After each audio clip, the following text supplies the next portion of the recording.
Welcome one, welcome all. This is the On the Record podcast. I am your host, RJ. If for those of you who don't know me, I really like to talk. And a lot of people, whenever they talk, they like to clarify whether they're speaking on the record or they're speaking off the record. And this is a place where literally everything spoken is on the record. We're talking about any and everything that comes up. We could talk about hot topics. We might talk about sports. I'm a big sport guy. Music. To health, to fashion, to faith. But everything we talk about here, we're passionate. And if you're new, definitely hit that follow for sure. If you're on YouTube, hit the subscribe button on the YouTube channel. Definitely appreciate the support. And let's go ahead and get started, man. So a lot of people were asking me why I was starting a podcast and stuff like that. And really, the biggest reason why I decided to do this is because I really enjoy communication, and I like being able to be clear about how it is that I feel about certain topics and things of that nature. And in the past, I used social media a lot, and social media is cool. I'm not knocking people that use social media or anything like that. But I think the problem with social media is a lot of things can get misconstrued. A lot of things can get misunderstood. People really can't read tone unless you're on TikTok or something like that. So when it comes to communication, I like being clear about what it is that I'm trying to say. So I felt like a podcast would be a nice medium for me to be able to get on here and talk about whatever topic comes up, and be able to be 100% transparent and honest about whatever it is with me, with any guests that I bring on and stuff like that. Because I really believe that honesty is the best way to do this type of thing. I'm a rapper as well, so like I've seen a lot of capping. There's a lot of people that don't really tell the truth, and when when it comes to truth, you really gotta make sure that you have enough conviction behind you to where people know that you actually believe what you're saying. So when it comes to, speaking, we're talking on the record. So everything we say, you know what I'm saying? You could backtrack it. Obviously, people grow and evolve and stuff like that. So my perspective on things might be a little different going forward than they are right now on some stuff. But for the most part, our goal is just consistency, and we're going to have fun with this, man. So what I did was I had a lot of friends of mine that knew that I was starting a pod. So I had them give me kind of a few kind of questions or topics that they wanted me to speak on and stuff like that. So I got plenty of them here. So I'm going to go into a few of these. Some of them are more opinionated. Some of them are a little more detailed. And I do actually have a topic for today that I'm going to go into, but that'll be a little bit later on. So to start off, this is a crazy start, by the way. My friend wanted me to talk about Kendrick versus Drake. Okay. Okay, so I mean, I guess the way that I would put it, because he literally, that's all he said. He just said Kendrick versus Drake. There's so much in that, man. It's like, I'm not trying to get canceled on my first episode. It's like, okay, first of all, I think Kendrick won. They not like us. But I don't think he washed Drake as people were kind of implying. Drake still got it. You know what I mean? Drake can really, really rap. And a lot of people, I think it's cool to hate Drake. You know what I'm saying? Back in the day, it was like you were a weirdo if you didn't like Drake. And now like it's become like kind of a cool thing to hate Drake or whatever the case may be. And I'm not saying I'm like a Drake fan necessarily, but he held his own. He did his thing against Kendrick. And the thing is like a lot of people thought that Kendrick is so like Kendrick is at a certain level lyrically and Drake's not there. And I'm not gonna lie, it's a little bit closer than people would like to admit. I do think Kendrick edged him out mostly because of the narrative. I do think that Family Matters was the best song. If you want to talk about just the best overall crafted song, Family Matters for sure. But I think it goes deeper than just making the best song or making the best music. So I think Kendrick won, but I don't think he washed him. I think that Kendrick won partially, like I was saying, because of the narrative. He also won because of the implications of, you know what I'm saying, of the people that Drake runs with and all that type of stuff. So I think he won just because the narrative was more so in his favor. Um, but I don't, I think it's really up for debate. I mean, if you feel like Drake won, that's cool. If you feel like Kendrick won, that's cool too. I think Kendrick fans and Drake fans are both toxic. So I try to kind of, keep my distance from both of them to a degree. But yeah, when it comes to that, I think Kendrick won. Um, but Drake's body of work is crazy. I mean, whether you're a fan of either one of these guys or anything like that, you can't knock the fact that the body of work is insane. I mean, Drake's been dropping for years, and whenever Dot drops, the whole world seemed to stop. So I think that it was great for hip hop for sure. I was starting to lose faith in hip hop until that beef happened. So I'm really grateful for that beef because that Rose got involved. Cole got involved and then apologized, which was hilarious because he realized that junk was personal. So I feel it, when you're in the middle of a war like that, then you gotta stay in your lane. So I think J. Cole is probably the most at peace man in America, looking back at it. So that's my take on that. I'm not gonna spend too much time on that because these Kendrick fans is crazy. And I am one of them. Thoughts on freestyling a song while hearing a beat versus writing to a beat. Now this is crazy because I've been doing music for, let me think, at least since 2018, 2019 is when I started seriously doing it. I do have a song that I put out on SoundCloud that you guys will never hear because it was terrible. You'll never hear that. I think that there's different skills. There's different skills that different MCs bring to the table. When you're a rapper, if you're in a context of someone like Sway in the Morning or something like that, you got to be an MC as far as like you got to be able to freestyle on a beat. Because eventually, if you're on Sway in general, he's gonna want you to rap a little bit. But most of the time, there are people that kind of avoid it, you know what I mean? But eventually, if you're on Sway, you're going to have to freestyle. You're going to have to do the 5 fingers of death. And I think that the 5 fingers of death is great for hip hop, you know what I mean? And there's some rappers I seen on there that rapped over about 7, 8, 9, 10 fingers of death. So that's like, I think that's a completely different skill level than being someone that can songwrite and like actually pen a song, because there are rappers that just love rapping, but they could care less about making like good music that's catchy and that'll catch people's ears and stuff like that. So I want to be kind of a mix of both because I like, obviously lyricism is dope and I love hearing wordplay and stuff like that. So I fit more into the category of writing to the beat. But freestyling is I got friends that freestyle that don't even rap for real. I got a friend, his name is Emmanuel. He's a dope freestyler, but he has no music out. He's not a studio artist. So I think that both have a lot of value. There's a ton of value in both, and I think we need both. So I wouldn't necessarily say it's a versus thing. I would say it's more like it's a both and, because we need to have both of those type of artists in the space. Because some people do better when they're spontaneous, and then there's other people that need to prepare ahead of time. I like spontaneity, but before I go in the studio, I personally like to know what exactly I'm going to lay down. So ahead of time, I've already listened to the beat. I've already gotten my flow pattern taken care of. I've already pretty much written the whole song. But there are times where I might go in there with something that I'm like, I'm not really feeling that no more, and like that's normal. That happens. So I think both have a lot of value for sure. And then my earliest memory, I literally, I couldn't even tell you. I'm gonna just make up one. My 8th birthday. That's about it. I had a birthday party when I was 8 years old. It was me and a bunch of friends, and we did what did we do, man? See, that's what I'm saying. Like, I can't remember stuff, man. Like my earliest memory.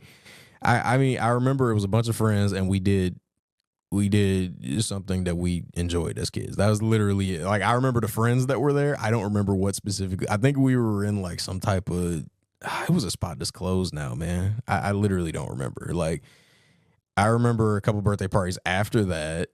Um, then we went to what was that? What was that joint called? In the Hands-On Museum, I think is what it was called. So that was cool. We got to see different like science and stuff like that. And as for me, I didn't even like science like that, so you knew I found it cool if I enjoyed that, because I didn't like school at all. So that was cool, and like a lot of friends pulled up, which was cool. Um, but yeah, if I'm going to like recent memories, I had a party bus for my 16th birthday, but you know we don't have to go into too much detail about that. But that was fun. Um, Now here's where it gets kind of deep. Knowing if and when one is spiritually mature enough to get married.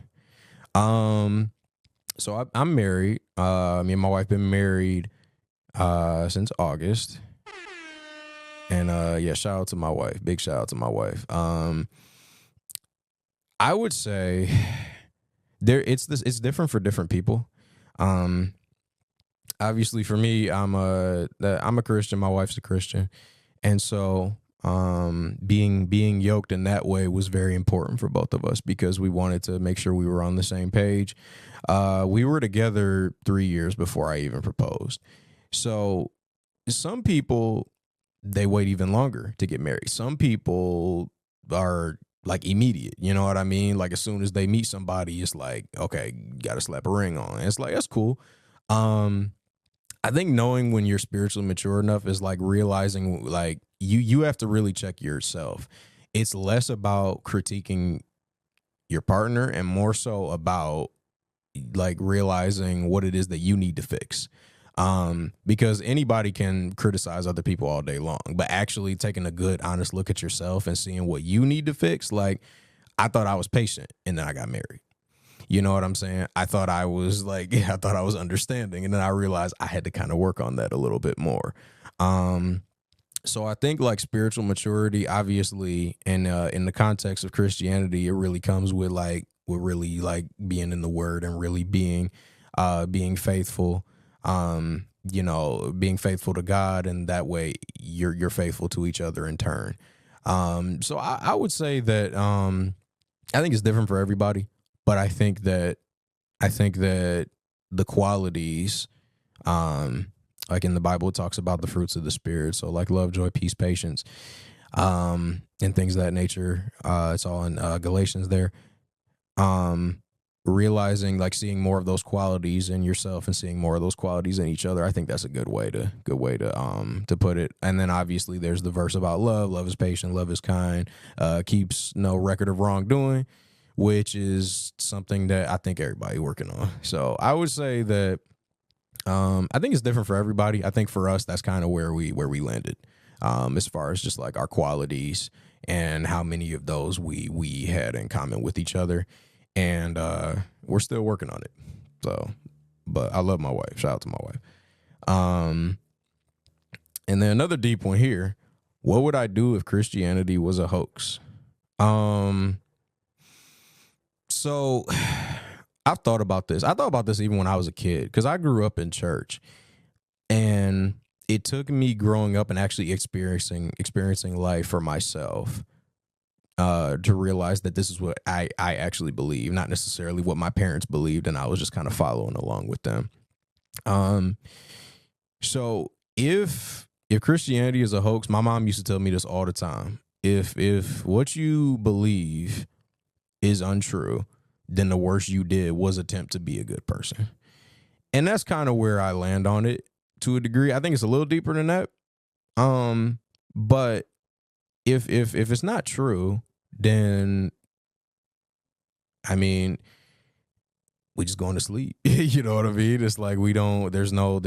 If there isn't really an eternity and a place to look forward to or anything like that, then to me, the worst that I did was try to live my life to the best of my ability, and follow the qualities and the moral standard that I believed that God had for me. And I'm not perfect in that in any way. There's just plenty of things that I could definitely stand to work on. But I think if Christianity's untrue, then that's all right. I mean, you know what I'm saying? It's like I don't I don't really trip about it like I used to. You know, like I used to be like, dude, what if this is not true? Then I'm missing out on so many things. I'm like, I mean, not really. I mean, I enjoy my life and I love what I love what I'm able to do. And you know, like the fact that I have the freedoms that I have, like I'm cool. You know what I mean? Like I got one wife that's cool with me. You know what I mean? Like I do my thing just as far as grinding, doing this music and now doing the podcast and stuff like that.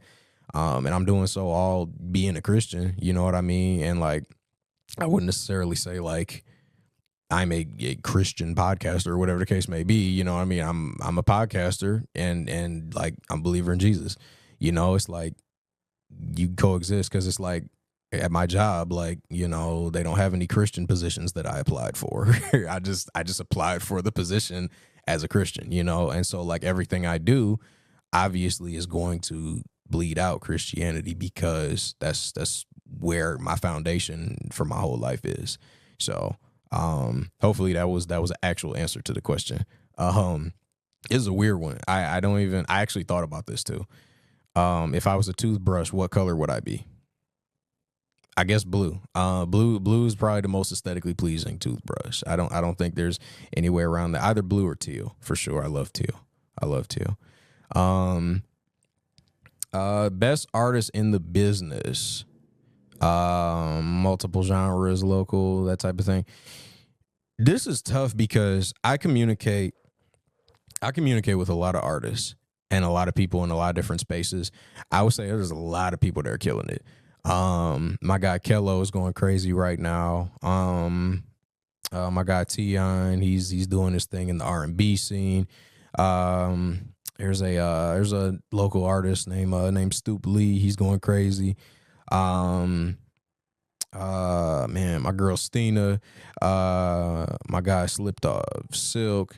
Let me think. Kamara Lynn, my sister Kamara. My guy Marcus Anthony going crazy. My guy Dion, he's not necessarily local as much. He just signed a deal pretty recently, but he's going crazy right now.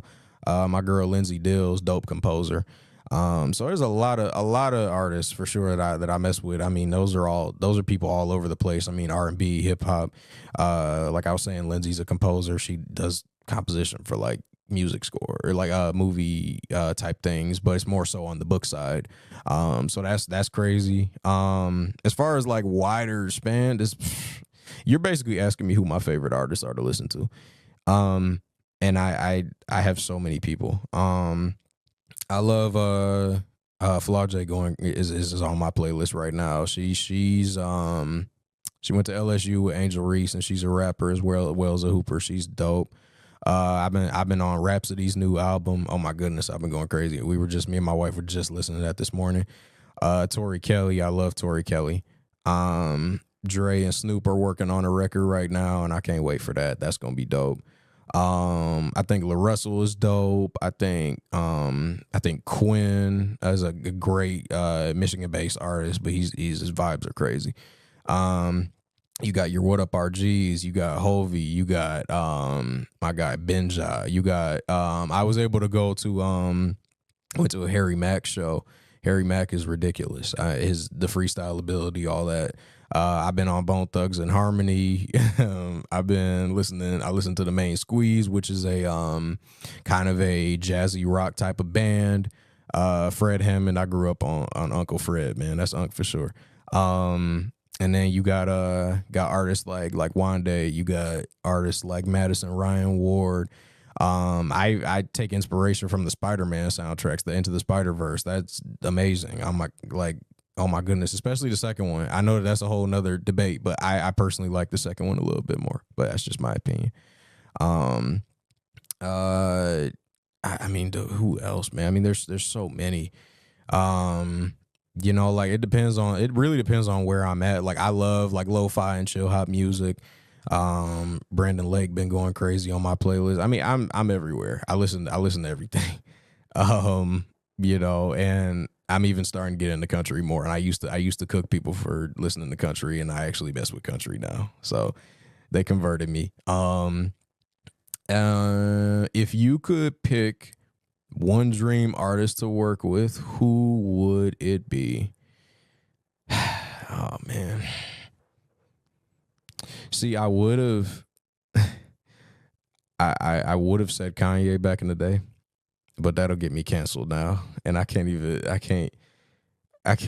mess with him like I used to, man. I just don't have I don't have it in me anymore, man. I would say probably Dr. Dre. Probably Dr. Dre. To get a beat that he create, because Dre's the best producer of all time in my opinion. So to have a beat that Dre actually produced and to be able to rap on that would be crazy. So I would say Dre for sure. Yeah. So I think it's Dre. It's Dre. Let me not change my own mind. It's Dre for sure. It's Dre. But yeah, so that's pretty much everything that everyone laid out for me here. Let me see if there's anything else that someone hit me up with, because I think that I want to say somebody sent me something else at the last minute. A lot of people were like, I don't know. So there's one. Gosh, man, I can't remember what it is. All right, well, I'm gonna ask a question to myself.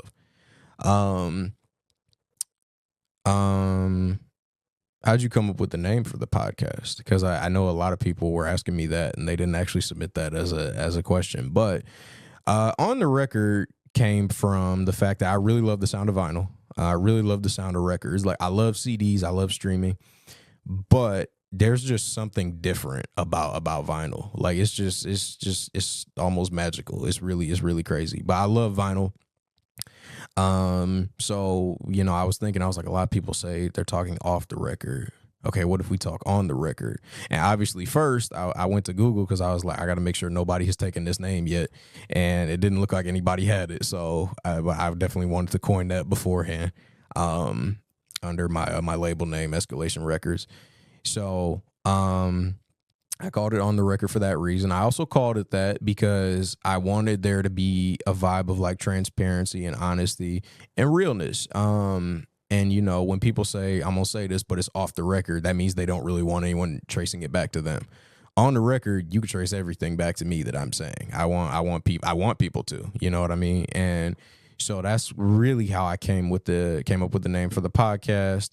And it's also being recorded, so kind of a wordplay there. It's on the record, so it's on a record being recorded. So that's pretty much it for the Q&A. So I'm gonna get ready for the next portion of the next segment, rather, of the podcast. I'm gonna use podcast words now. For the next segment of the podcast, I'm gonna talk about the pros and cons of revivals and reboots in media. And I'm going to see y'all in just a sec. All right, welcome back to On the Record podcast. If the first segment, obviously I went through a little Q&A, kind of introducing the podcast and stuff like that. And so now I'm going to actually get to a topic that I've been kind of wanting to talk about for a while here. So pros and cons of revivals, reboots, stuff like that in media. If you guys are nostalgic, then you probably have a certain love or affinity for a specific show, movie, whatever the case may be. And like, there's a little bit of excitement that comes with realizing that the producers or the directors or the original actors from like something that you grew up with, or even like a band. Like, I remember when the Jonas Brothers, yes, I listened to the Jonas Brothers. I remember when the Jonas Brothers came back, and literally all they had to do was upload a blank photo on their Instagram, and people was going crazy. So like they were like, oh my, they changed their profile picture, and I'm like, it's blank. Like, that probably means that they're done. And then they came back and actually dropped a single, and it's like their most successful song ever. So there's a certain like rush that comes with nostalgia. And so what I did was I looked up the word nostalgia to actually see like what it means as far as the dictionary definition of it. So like what it means is like, it's a sentimental longing or a wistful affection for the past, typically for a period or a place with happy personal associations. So what that means in English is that it's like it's a desire for something that made you more happy in life than you are currently. So I love my life. Like I was saying earlier, I love my life. I love my wife, bars. But I love being able to go back to something that I had an affection for, an affinity for, that I can still love, or that is doing what they did in a different way. Like I'm wearing an X-Men 97 shirt. Um X-Men, the original show, obviously was in the 90s, stuff like that. I was born in 99, so I was a little bit late to the game just because I wasn't born yet. But when I watched the original X-Men show, I loved it. And then when they rolled out the X-Men 97 joint on Disney Plus, I was like, oh no, this is going crazy. So they aired new episodes every Wednesday. Me and my wife would literally like be like, no, we got to get up before work and watch this mug. So we would watch the show like we were back on like Saturday morning type timing. It was crazy. I love X-Men 97. That's a really good example of a kind of a continuation, but to a degree it is kind of a revival, but it's a continuation of the story from the original show. And I'm a comic book guy. I love all of that stuff. So watching that was really dope. Because they brought back a lot of the same actors, and they kind of captured the exact same energy that was in the original, and I loved it. I absolutely loved the animation. Was dope because you could see that they were trying to make it look dated, but not quite. Because it was a little too polished. So it's supposed to be set in 1997, and it's a continuation of the story. I'm not gonna spoil anything if people want to watch it and haven't watched it, but it's dope. You should definitely watch it. The whole first season is out now. So you get that, where you get a revival like that is amazing. And then you have revivals that kind of push the envelope on the content a little bit because they realize that their audience is now adults. And they kind of do that to a degree. X-Men has always been, kind of based off of real life events and had a lot of political and social commentary underneath it and stuff like that. But they're a lot more in your face with it now because of the time that we're in. But it's still dope, and it still has all the same, just amazing, incredible, whatever as you want to come up with. It feels just like the original. And then you have something like, for example, like the iCarly reboot or revival, that like would take the vibe of the original, but they're more so catering it towards the young adults that they know grew up with the show. So they're adding in more things. They're a little more adult, which is cool, and I think that those are two good examples of it. And then you got like more so continuations of the original story, like you like Cobra Kai continuing the Karate Kid story, which is dope. I love that show. And then there's some things that you probably shouldn't touch. Like I didn't necessarily grow up with the airing of the show, but I don't know if you guys ever watched Good Times. Good Times was a show that came on. I can't remember when it aired, because even when I was growing up, it was just re-airs and everything like that, or just reruns of the original show. So I don't even remember when the original show came out, but I remember watching it growing up, and I loved that show. Good Times, for those of you guys who don't know, was a black sitcom about a family in the projects that was trying to get out of the projects, but they were trying to do it in an honest way. They were trying not to they were trying to do it without handouts or without dishonesty. They wanted to actually make it out of the projects on their own merit and the way that they wanted to. And I thought it was dope. And it was a comedy too, so it was hilarious. Like they had a live studio audience, and you could literally hear people just dying laughing. And Good Times was a show that I grew up with all the time. Watched it with my family and stuff like that. A bunch of my friends knew about it. Well, not as many as I'd like, but I was kind of old soul anyway. My parents raised me on quite a few older shows, but I loved that show. So then when I realized that that Netflix was putting out a Good Time show. I was like, okay, that's interesting. Because now at this point, you've got so many kind of revivals going on. You had the Proud Family coming back and putting on Disney Plus and stuff like that. The difference with a lot of these shows that were successful in rebooting or revitalizing the vibes of the originals was they still had the exact same method to deliver it. Good Times was different because I saw it was an animated show. I'm like, it's kind of weird because Good Times was a live action sitcom. You know what I mean? Like, I don't know. It's kind of weird, the fact that they're doing an animation style. But all right, maybe they're just going to capture the same vibes of the original and they'll just put it into whatever. You know what I mean? They'll make it relevant to a degree. Because that's what the other ones did was, X-Men still animated, right? Cobra Kai still live action. Bel-Air, for example, even though it's a different type of show than Fresh Prince of Bel-Air, Bel-Air is still live action and it still has that same kind of vibe to it. iCarly, same thing. So then you see that I watched the trailer for Good Times, the Netflix series. And the whole time I'm like, nah, this is crazy. There's no way that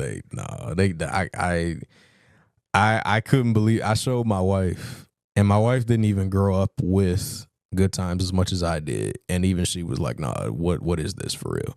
This is crazy. Like it looks like it's like they take a lot of the adult comedy and they kind of slap the Good Times name on it. And I'm like, it's one thing to just make an adult comedy because, like, you got your Family Guy, Simpsons, American Dad, all that type of stuff. And then you have, like, regular show and things of that nature. A lot of animated cartoons that have, like, adult themes and stuff like that. But to put Good Times on it is crazy. So when I watched the trailer, I like watching reaction videos to see how other people feel about this, to see if it's really as terrible as I think it is to other people. And I watched all these black people was like, no, this is this is not it, bro. So I watched the trailer, and I can't even go into detail about how like little like the original Good Times that it actually was. Like it never felt like the original, not even for a second. They name dropped an original character, which was the father, James Evans. They name dropped him in the trailer because apparently the main character of the new show is supposed to be the grandson of James. And that's the only thing like Good Times in this entire trailer. The rest of it just literally, it's like Boondocks, but not good. You know what it's bad. It's really like, and I think that when you look at the executive producer list, I found it very interesting that Seth MacFarlane was an executive producer. I was like, that makes so much sense to me. Because when you have something that is such a staple, mostly in the black community, but everybody enjoyed Good Times. When you have such a staple, you have to have people that respect the source material and don't look at it as a hindrance from them actually doing what they want to do with it. The cool thing about the X-Men 97 show is that the creator of the show really enjoyed and loved the original X-Men show. I have no record of Seth MacFarlane ever saying he grew up with Good Times, ever saying he liked Good Times, ever saying nothing like that. And then randomly Steph Curry is an executive producer, which is weird too. But like, he probably just getting money. I have doubt. I have plenty of doubts that he's actually really like that involved with it. But the fact that Seth MacFarlane, who has done so many of these animated shows, The Simpsons, I believe, is still airing. I think, and like people still rocking with The Simpsons. Unfortunately, I was brought up on Family Guy a little too early, but I seen this stuff. So the problem is like, he took a name from the source material and didn't pair it with what people originally attributed to it. So when you see Good Times, you think, for one thing, it's wholesome. You know what I mean? You think it's a family show. This is the opposite. When you think Good Times, you think they're struggling, but they have optimism about it. This show is not like that at all. This new Good Times, they almost embrace the struggle as if it's like a part of who they're supposed to be. And it's like, it's kind of weird. It's a weird little like victimization. And there's a drug dealing baby in the show. It's just weird, man. Like, it's just weird. So when you have a certain nostalgia for a show like Good Times and you have a love for it and you realize that people are actually bringing it back, but then they're not bringing it back in the way that you expected them to, it can be very disappointing as a fan and as a follower of it, because you had so much hope in the original, and the original has such a special place in your heart. So you're hoping they got to get this right. And then when you go in there and you realize how to be honest, it was disrespectful to the legacy and to the name. And you could put any other name on this show and it'd be cool. Like, you didn't need it to be called Good Times, but you did that just so you could chase some clout, just so your trailer would get some views, and just so you could just be corporate and promote it in a way that you knew people would actually watch it, even though it's not at all what they expected, which is really messed up. But a lot of people do that. And unfortunately, nostalgia becomes such a weakness for people to where they're willing to look at things with such rose-colored glasses that they're willing to be naive about the actual product that they're getting.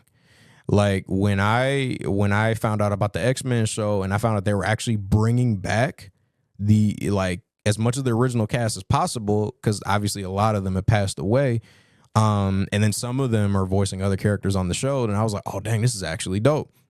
But then, like, you look at Good Times, it's a completely different cast. They got people like JB Smoove and stuff like that in there, man. And like, as much as I think JB Smoove is funny, like, why? You know what I mean? It's like, and the other actors that were on the original show have kind of blasted it and stuff like that.